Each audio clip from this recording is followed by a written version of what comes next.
بسم اللہ الرحمن الرحیم الحمد للہ رب العالمین والصلاة والسلام علی سیدنا و نبینا و مولانا محمد خاتم النبیین و امام المرسلین وعلی آلہ و اصحابہ اجمعین وعلی کل من تبعہم بإحسان الی یوم الدین. اما بعد، میرے محترم بزرگوں، دوستوں اور بھائیوں، السلام علیکم ورحمۃ اللہ تعالی وبرکاتہ.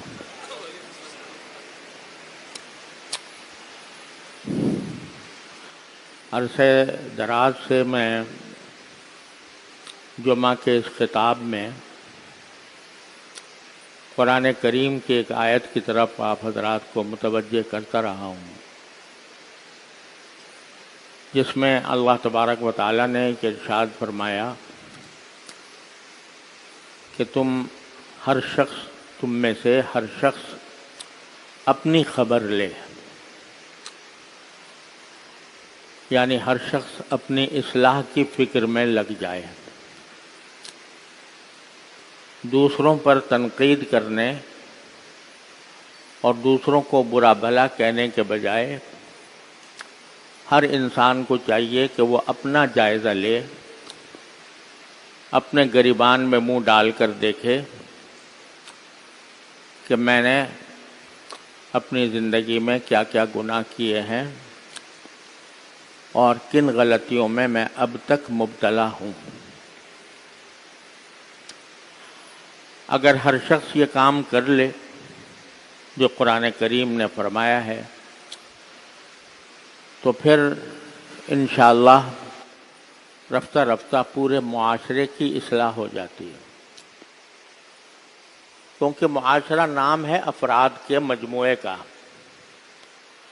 اگر ہر فرد اپنی ذمہ داری محسوس کرے، ہر شخص اپنی اصلاح کی فکر میں لگ جائے، تو رفتہ رفتہ یہی افراد معاشرہ بن جاتے ہیں اور اس سے ایک نیک، صالح، دیانتدار، امانتدار معاشرہ وجود میں آ جاتا ہے.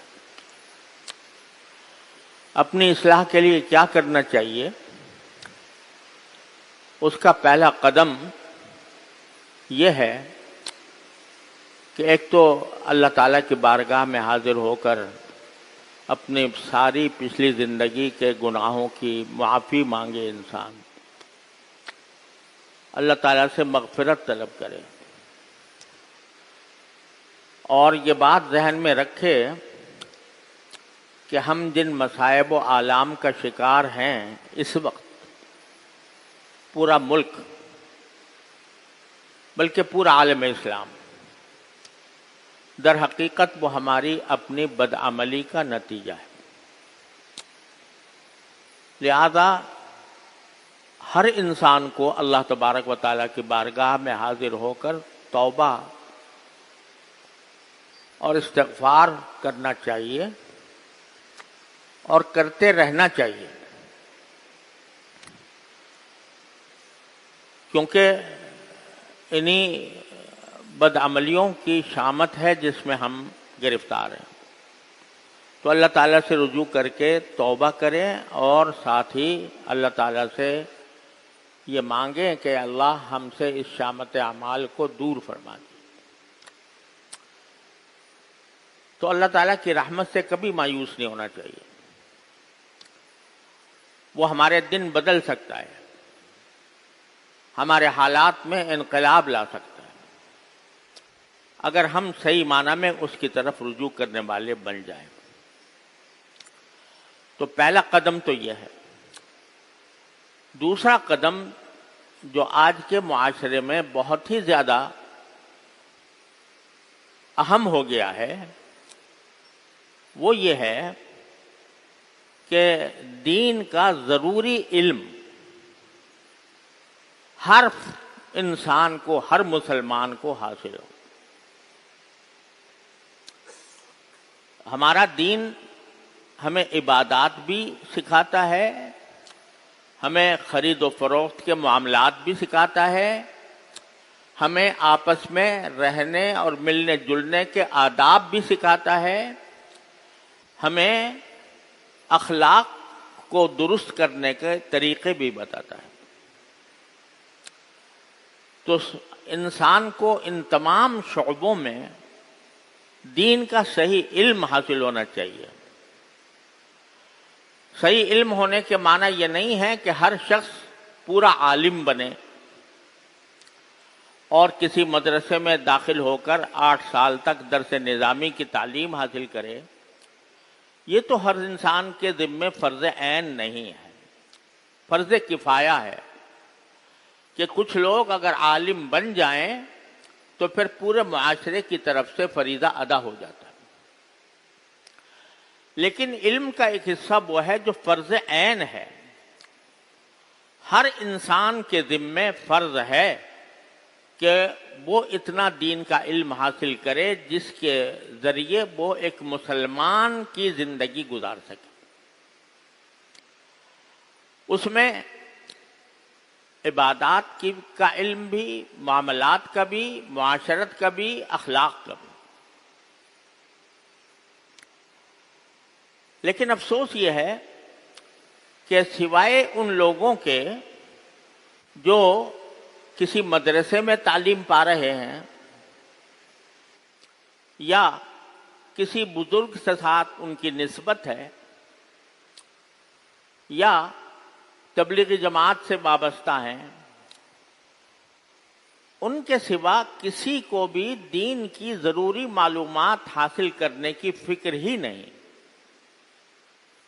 صبح سے لے کر شام تک کی زندگی صرف اپنے دنیاوی مفادات حاصل کرنے میں خرچ ہو رہی ہے اور اس بات کا کوئی اندیشہ نہیں ہے کہ میں دین سے کتنا دور ہوتا جا رہا ہوں۔ بڑی بڑی درسگاہیں بنی ہوئی ہیں اسکولوں اور کالجوں یونیورسٹیوں کی شکل میں، جس میں سب کچھ پڑھایا جاتا ہے جیسا بھی پڑھایا جاتا ہے، لیکن دین کی بنیادی معلومات افسوس ہے کہ وہاں وہ بھی نہیں دی جاتی۔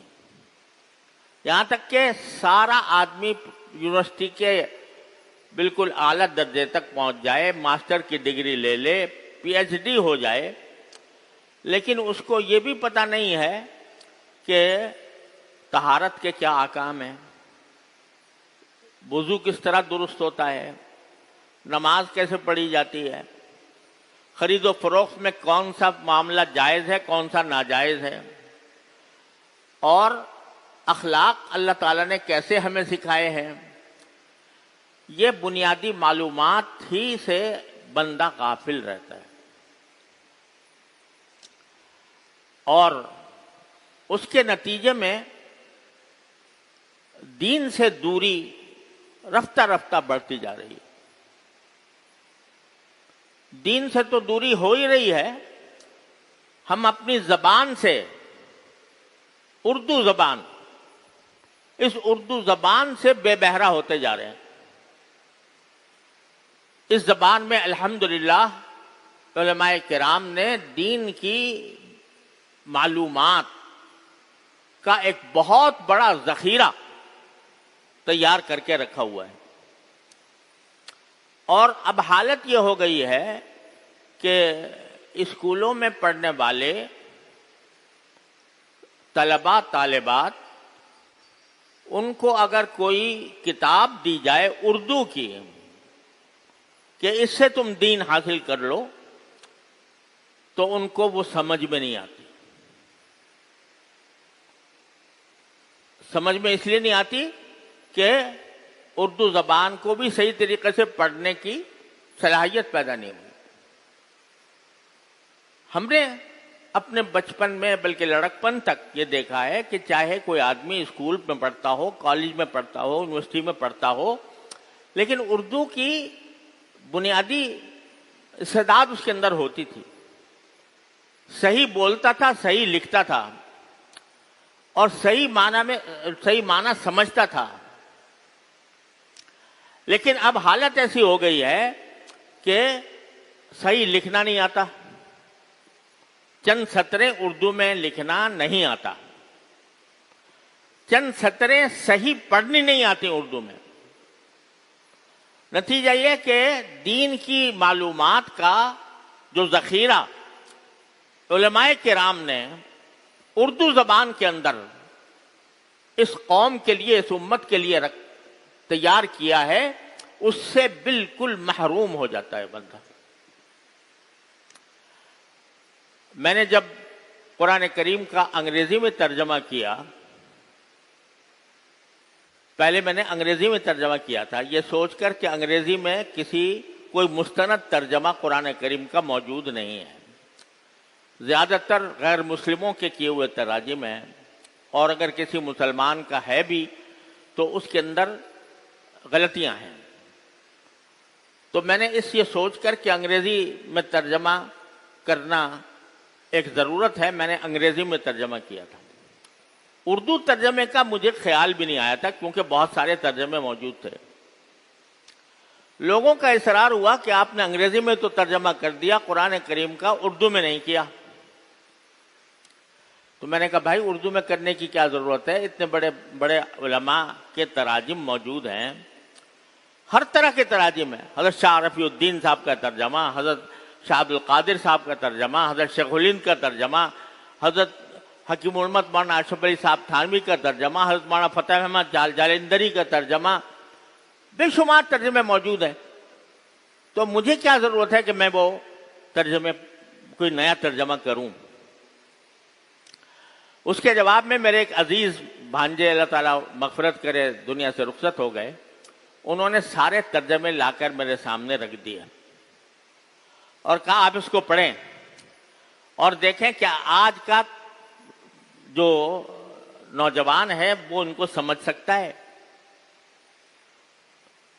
تو میں نے جب دیکھا تو وہ تو اپنے معیار کے اعلیٰ ترین تراجم تھے، ترجمے تھے، لیکن محسوس یہ ہوا کہ آج جس قسم کے نوجوانوں سے ہمیں رابطہ ہے ہمارا، وہ واقعتاً اردو کے یہ ترجمے پوری طرح سمجھ نہیں پاتے ہیں۔ تو پھر مجھے بھی دل میں خیال ہوا کہ بھئی یہ ضرورت پوری کرنی چاہیے، تو میں نے آسان ترجمہ قرآن کے نام سے قرآن کریم کا ایک ترجمہ کیا، اور ترجمے کے ساتھ تھوڑے تھوڑے حواشی، تشریح حواشی بھی اس میں شامل کر دیے۔ اس میں پوری کوشش کی کہ بلند علمی الفاظ سے جتنا نیچے اتر کر میں سادہ سے سادہ، آسان سے آسان لفظ استعمال کروں تاکہ آج کے آدمی کی سمجھ میں آ جائے۔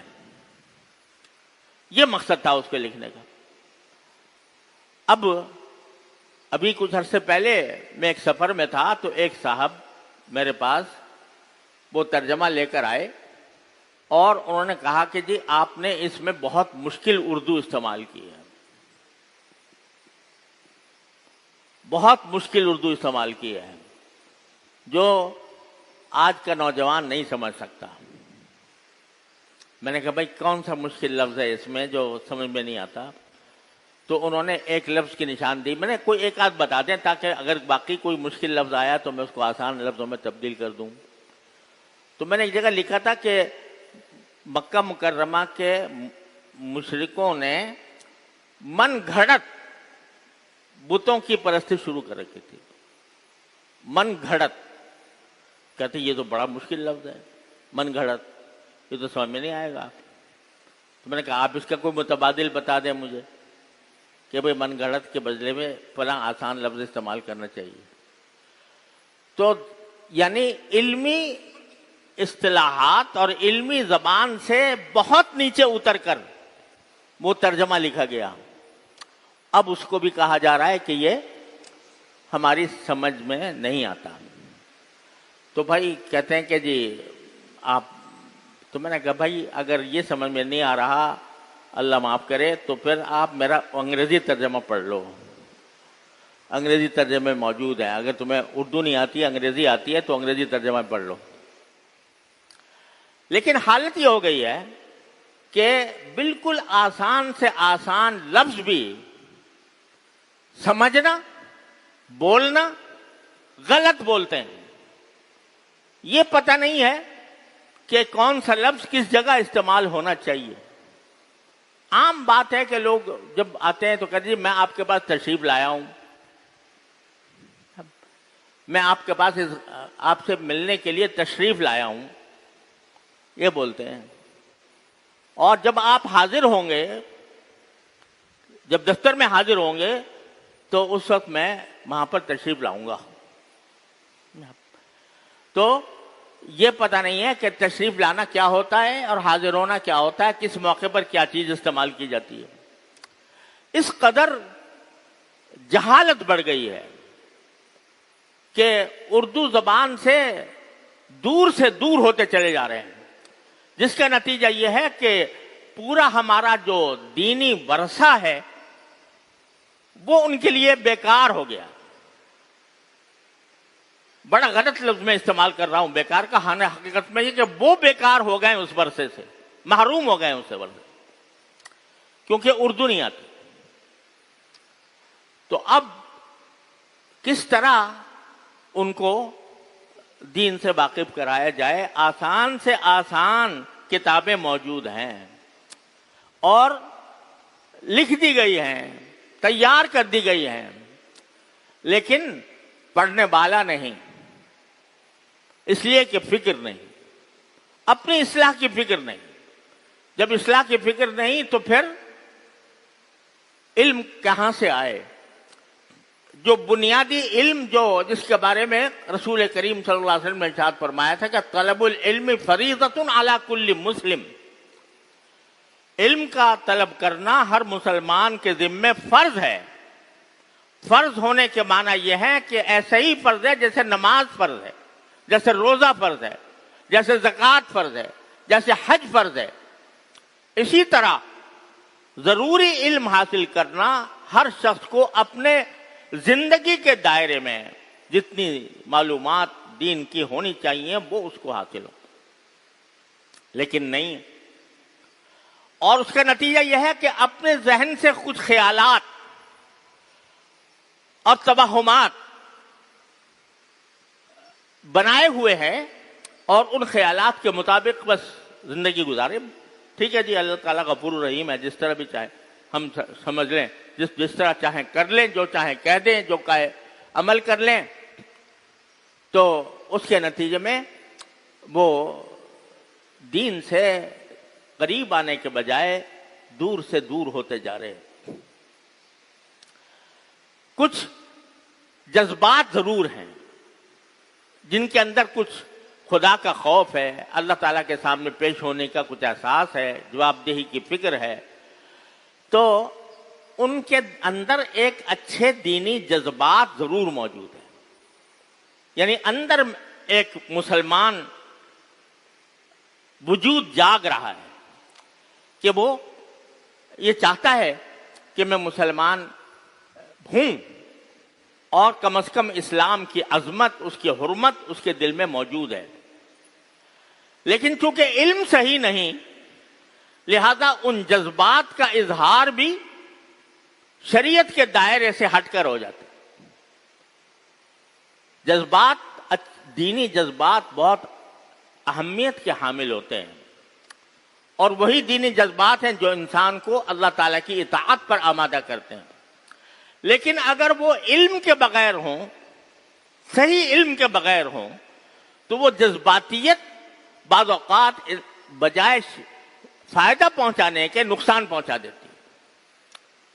چنانچہ ایک مزاج جذباتی یہ بن گیا کہ جو ذرا جذبات کو ابھارے، اشتعال انگیزی کرے، اس کے ساتھ لوگ لگ جاتے ہیں. یہ پتہ نہیں کہ وہ ہمیں صحیح راستے پر لے جا رہا ہے یا غلط راستے پر لے جا رہا ہے. وہ ہم شریعت کے دائرے میں کام کرنے کے لیے لے جا رہا ہے، شریعت کے خلاف کام کرنے کے لیے لے جا رہا ہے. تو جذبات کی رو میں بہہ کر وہ دین کے صحیح مقاصد سے دور ہو جاتے ہیں. ابھی حال میں ہی جڑابالے میں جو واقعہ پیش آیا، کہا جاتا ہے کہ کوئی قرآن کریم کسی شخص نے، ملعون نے قرآن کریم کی کوئی برقع، اللہ جانے مجھے واقعے کی پوری تحقیق نہیں ہے، لیکن یہ کہا جاتا ہے کہ اس نے قرآن کریم کے برقع جو ہے وہ کسی غلط جگہ پر، گندی جگہ پر ڈال دیا یا کیا کچھ کیا، اس نے یہ حرکت کی۔ ظاہر ہے کہ ایک مسلمان اس بات کو کسی قیمت پر برداشت نہیں کر سکتا، لہذا اس شخص کے خلاف اگر کوئی کارروائی ہوتی قانونی طور پر بھی اور اس کو لعنت و ملامت کی بھی، یہ اپنی حدود میں تھی، جائز تھی، اور اس کے اوپر کوئی اشکال اعتراض کی بات نہیں تھی۔ لیکن اس کے رد عمل میں لوگ اٹھے، جذبات کو بھڑکایا اور جا کر ایک کلیسا کو آگ لگا دی، گرجا کو آگ لگا دی، اور سنا ہے کہ اور جو عیسائی آبادی تھی اس کے مکانات کو بھی جلا دیا، اور لوگوں کو تشدد کا نشانہ بنایا جو اس جرم میں شریک نہیں تھے۔ اب یہ جذبات ابھارے گئے اور ان جذبات کی رو میں آ کر اندر سے ہو سکتا ہے کہ وہ دینی جذبہ ہی ہو، یہ بھی ہو سکتا ہے کہ کسی دشمن کی سازش ہو، اور دشمن کے لوگ آ کر مسلمان کو، اسلام کو، پاکستان کو بدنام کرنے کے لیے انہوں نے یہ سب کچھ کیا ہو۔ لیکن ہو سکتا ہے کہ کسی کے دل میں یہی جذبہ ایمانی آیا ہو کہ میں اپنے سامنے قرآن کریم کی توہین دیکھ رہا ہوں تو پھر مجھے اس کا بدلہ لینا چاہیے اور پوری عیسائی کمیونٹی سے لینے چاہیے۔ اب یہ جذبہ تو ہو سکتا ہے درست ہو، لیکن یہ طریقہ کسی طرح بھی اسلام کے شایان شان نہیں، اسلام کے احکام کے مطابق نہیں۔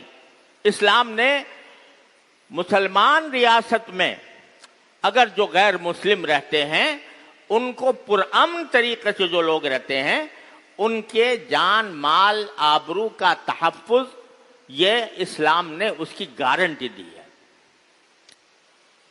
وہ اپنی عبادت گاہوں میں عبادت کرنے میں آزاد ہیں اور ان کو اس پر کوئی روک ٹوک اسلامی حکومت نہیں کر سکتی۔ یہ نبی کریم سرور دو عالم صلی اللہ علیہ وسلم نے فرمایا کہ اگر کسی ایسے غیر مسلم کو جو ہمارے ساتھ معاہدے کے ساتھ رہ رہا ہے، اس کو اگر کوئی شخص اللہ تعالیٰ نے اس کے جان و مال کی زندگی میں اس کے جان و مال اور آبرو کی حفاظت کا ذمہ لیا ہے، جو شخص اس ذمہ داری کو جو اللہ نے لی ہے اس کی بے حرمتی کرے گا، یعنی کسی غیر مسلم کو جو پرامن شہری ہے اگر کوئی نقصان پہنچائے گا اس کی جان کو، اس کے مال کو، اس کے آبرو کو، تو فرمایا کہ وہ جنت کی خوشبو بھی نہیں سونگے گا وہ شخص، فلا یرح رائحۃ الجنہ، وہ جنت کی خوشبو بھی نہیں سونگے گا، کیونکہ اللہ تعالیٰ نے جو غیر مسلم شہری ہیں ان کو اس بات کی اجازت دی ہے کہ وہ اپنے مذہب کے مطابق عبادت کرنے میں آزاد ہیں۔ حضرت فاروق اعظم رضی اللہ تعالی عنہ نے پورا ایک عہد نامہ، جب بیت المقدس فتح ہوا تو اس وقت پورا عہد نامہ ایک لکھا تھا، اور اس عہد نامے کے اندر آپ نے یہ سارے غیر مسلموں کے حقوق اس میں بیان فرمائے تھے۔ ایک مرتبہ حضرت فاروق اعظم رضی اللہ تعالی عنہ ایک شخص کے پاس سے گزر رہے تھے جو یہودی تھا، اور وہ بھیک مانگ رہا تھا۔ تو آپ نے پوچھا بھائی بھیک کیوں مانگتے ہو؟ کہا کہ بھائی کہ میرے پاس پیسے ہی نہیں ہیں، میرے پاس اتنے گزارے کے لائق پیسے نہیں ہیں، میں کیا کروں، اور کوئی میرے پاس راستہ نہیں۔ تو آپ نے حضرت فاروق اعظم رضی اللہ تعالیٰ عنہ نے فوراً فرمایا کہ ہم نے اس کی جوانی جو ہے اس سے ہم نے فائدہ اٹھایا، جوانی میں وہ جزیہ دیا کرتا تھا، اب ہمارے لیے یہ بہت بڑا ظلم ہے کہ اس کے بڑھاپے میں ہم اس کو تنہا چھوڑ دیں، چنانچہ فوراً بیت المال سے اس کا وظیفہ جاری کروایا. اور جب شہادت پائی حضرت فاروق اعظم رضی اللہ تعالیٰ عنہ نے، زخمی ہو چکے تھے اور شہادت کا وقت، موت کا وقت قریب تھا، تو جو بہت سی وصیتیں لوگوں کو فرمائیں، ان میں سے ایک وصیت یہ تھی کہ جو غیر مسلم تمہاری مملکت میں موجود ہیں، جن کے ساتھ ایک معاہدہ ہے، تو ان کا خیال رکھنا، اور اگر کوئی ان پر حملہ کرے تو اس کے خلاف تم جنگ کرنا. یہ فاروق اعظم رضی اللہ عنہ نے اپنی آخری وصیت میں فرمایا. تو اس لیے اللہ تعالیٰ نے ہمیں جو ایک اسلامی ریاست کا تصور دیا ہے، اس میں غیر مسلموں کے بھی حقوق رکھے ہیں، اور وہ حقوق، ان حقوق کو ادا کرنا یہ عبادت ہے، اللہ تعالیٰ کی اطاعت میں داخل ہے، اور حقوق کو پامال کرنا یہ اللہ تعالیٰ کی ذمہ داری کے پامال کرنے کے مرادف ہے. لہذا کسی مسلمان کے لیے جائز نہیں ہے کہ جو پرامن طریقے سے رہتا ہو معاہدے کے تحت، جو غیر مسلم، یہاں تک کہ فتاوی عالمگیری میں لکھا ہوا ہے، فتاوی عالمگیری آپ نے نام سنا ہوگا، جو فقہ کی بہت اعلیٰ درجے کی کتاب ہے، فتاوی عالمگیری، اس میں لکھا ہے کہ اگر کسی غیر مسلم کو کافر کا لفظ برا لگتا ہو تو اس کو یا کافر کہہ کر خطاب کرنا بھی جائز نہیں. حالانکہ کافر ہے وہ، لیکن کہتے ہیں اگر وہ اس کو برا لگتا ہے تو آپ اس کو کافر نہ کہو، عیسائی کہو، یہودی کہو، نصرانی کہو، ہندو کہو، بدھ مت کا آدمی کہو، لیکن اس کو کافر اگر برا لگتا ہے کافر کا لفظ تو کافر کا لفظ نہ کہو. یہاں تک شریعت نے غیر مسلموں کو حقوق عطا فرمائے. اور ایک پوری داستان ہے، اگر تھوڑے وقت میں ممکن نہیں ہے کہ وہ ساری میں آپ کے سامنے پیش کروں، کہ ہماری تاریخ اسلام میں صحابہ کرام نے، تابعین نے، اسلامی حکومتوں نے، اسلامی ریاستوں نے غیر مسلموں کی جان، مال، آبرو کا کس طرح تحفظ کیا ہے. لیکن چونکہ علم نہیں ہے، جذبات ہیں لیکن علم نہیں، تو اس کا نتیجہ یہ ہے کہ ہم کھلم کھلا سرکار دو عالم صلی اللہ علیہ وسلم کے ارشادات کی خلاف ورزی کرتے ہیں. تو میں یہ عرض کر رہا ہوں کہ بھائی اگر اپنی اصلاح منظور ہے تو پہلا کام یہ ہے کہ ہر مسلمان ضروری بنیادی شریعت کے احکام سے واقف ہو. اور اس کا یہ طریقہ میں پہلے بھی عرض کیا تھا اور آج پھر اس کو دہراتا ہوں کہ جو حضرات باقاعدہ علم دین حاصل کر رہے ہیں، اللہ تعالیٰ ان کو علم دین پورا عطا فرمائے، اور ان کو بھی چاہیے کہ خصوصی چند معاملات ہیں، اخلاق ہے، معاملات ہیں، معاشرت ہیں، ان کے اندر دین کی بنیادی احکام کو خاص طور پر توجہ کے ساتھ پڑھیں.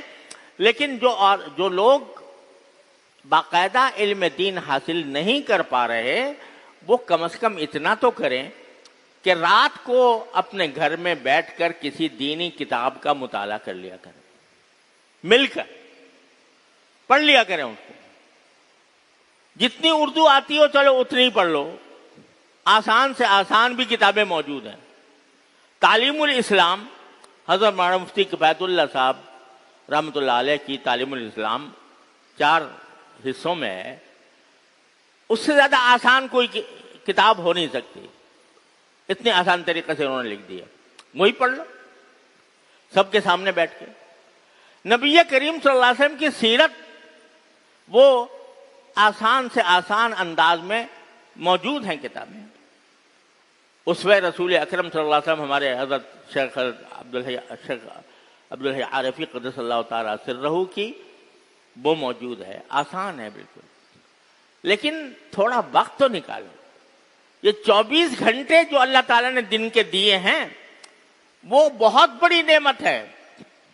اس 24 گھنٹوں میں سے کچھ تھوڑا سا وقت اگر 15 منٹ بھی اس کام کے نکال لیں کہ سب بیٹھ کر سارے گھر والے وہ دین کی معلومات ان کتابوں کے ذریعے حاصل کریں تو یقین رکھیے کہ انشاءاللہ رفتہ رفتہ یہ علم بڑھتا جائے گا اور یہ معلومات بڑھتی جائیں گی اور انشاءاللہ عمل کا بھی جذبہ پیدا ہوگا، اصلاح کی طرف بھی متوجہ ہوں گے۔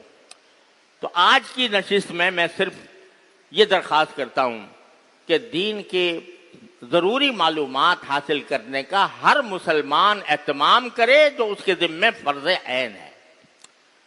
اب آج کل کے لڑکوں کو یا آج کل کے نو تعلیم یافتہ لوگ جن کو کہا جاتا ہے، ان کو نماز کا صحیح طریقہ نہیں آتا۔ بڑی بڑی نماز جنازہ ہوتی ہے نا، فلاں کا انتقال ہو گیا، بھائی نماز جنازہ ہو رہی ہے، اتنا بڑا مجمع کھڑا ہے، لیکن اس میں سے کتنے ہیں جن کو نماز جنازہ واقعی آتی بھی ہے کہ نہیں؟ پہلی تکبیر کے بعد کیا پڑھنا چاہیے، دوسری میں کیا پڑھنا چاہیے، تیسری میں کیا پڑھنا چاہیے، کتنے لوگ ہیں جن کو آتی ہو؟ نماز جنازہ بڑے دھوم دھام سے ہو رہی ہے، اس کی تصویریں چھپ رہی، فلاں شخص کی نماز جنازہ فلاں وقت میں فلاں میدان میں ادا کر دی گئی، لاکھوں افراد نے شرکت کی۔ ان لاکھوں میں سے کتنے ہیں جنہوں کو نماز جنازہ پڑھنی آتی ہو؟ اگر اس کا سروے کیا جائے تو شاید ہی کوئی چند انگلیوں پر گنے ہوئے لوگ ہوں گے کہ جو صحیح طریقے سے نماز جنازہ پڑھتے ہوں۔ ایک مسلمان ہے، اس کا ایک شعار ہے نماز جنازہ، وہ نہیں آتی۔ اور عید کی نماز ہے تو اس میں ہر مرتبہ امام کو بتانا پڑتا ہے کہ بھائی نماز عید کا طریقہ یہ ہوتا ہے، اس کے بغیر نماز عید بھی نہیں پڑھ سکتے۔ تو میرے بھائیوں، کہاں جا رہے ہیں ہم لوگ؟ اپنے دین کی معلومات سے کتنی دور ہو چکے ہیں؟ اس کی خدا کے لیے فکر کر لو، فکر کر لو۔ یہ مصائب و آلام جن میں ہم گھرے ہوئے ہیں، ان کا ایک بہت بڑا سبب دین سے دوری اور دین کی ناواقفیت ہے۔ خدا کے لیے ہر مسلمان، چاہے کہیں کسی بھی پیشے سے وابستہ ہو، تھوڑا سا وقت نکالے اس کام کے لیے کہ جس میں دین کی ضروری معلومات اس کو حاصل ہوں۔ اللہ تبارک و تعالیٰ اپنے فضل و کرم سے اس کی ہمیں توفیق عطا فرمائے، اور یہی ہمارے لیے نجات کا راستہ ہے اور اس راستے کا پہلا قدم ہے۔